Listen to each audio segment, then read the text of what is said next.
शिष्ययतुन्वयादितरतस चार्थेषु विज्ञास्वराट् तेने ब्रह्महृदाय आदिकवये मुह्यन्ति यस्सूरया तेजो वारिमृदं यथा विनिमयो यत्रा त्रिसर्गो मृषा धाम्ना स्वेन सदा निरस्तकुहकं सत्यं परं धीमहि।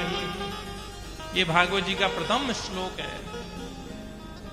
और देखिए भागवत जी में क्या लिखा, सत्यम परम धीमहि। अंतिम में वंदना किसकी कर रहे हैं? सत्य की वंदना कर रहे हैं। किसी देवता विशेष व्यक्ति विशेष की वंदना यहाँ नहीं कर रहे हैं, सत्य की वंदना कर रहे हैं।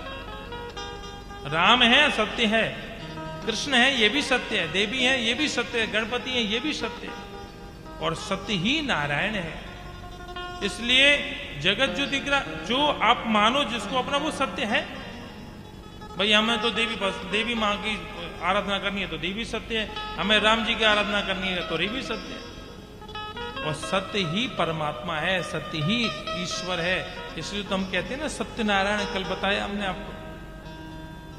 सत्यम परम धीमहि। और धीमहि कह के ये भी समझा दिया कि जो ग्रंथ है ना, ये गायत्री का भी द्योतक है। धीमहि शब्द कह के गायत्री का भी यहाँ पे संबोधन कर दिया। परमात्मा कैसा है? जन्मादि विकार रहस्य तस्य सा जन्मादिश्य।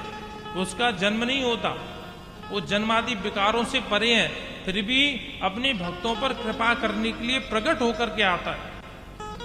अब चूंकि भागवत में कृष्ण कथा का विस्तार है, कृष्ण कथा का विस्तार है, इसलिए प्राय वक्ता ये इस श्लोक का अर्थ प्राय कृष्ण पर ही ज्यादा लगाते हैं।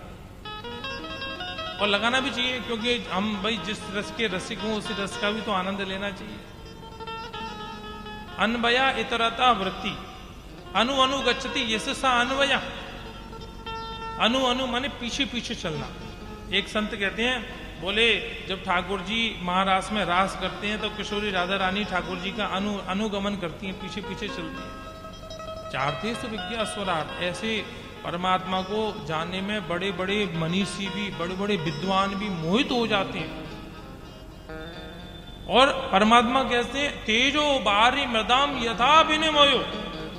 परमात्मा श्री कृष्ण जब अपनी बंसी का निनाद करती हैं तो सबका अपना भाव भूल जाती हैं सब। जब प्यारे श्याम सुंदर की बंसी बजती है तो महाराज जमुना जी का बहने वाला द्रव जैसा जल भी पाषाणबद्ध होकर के रुक जाता है महाराज।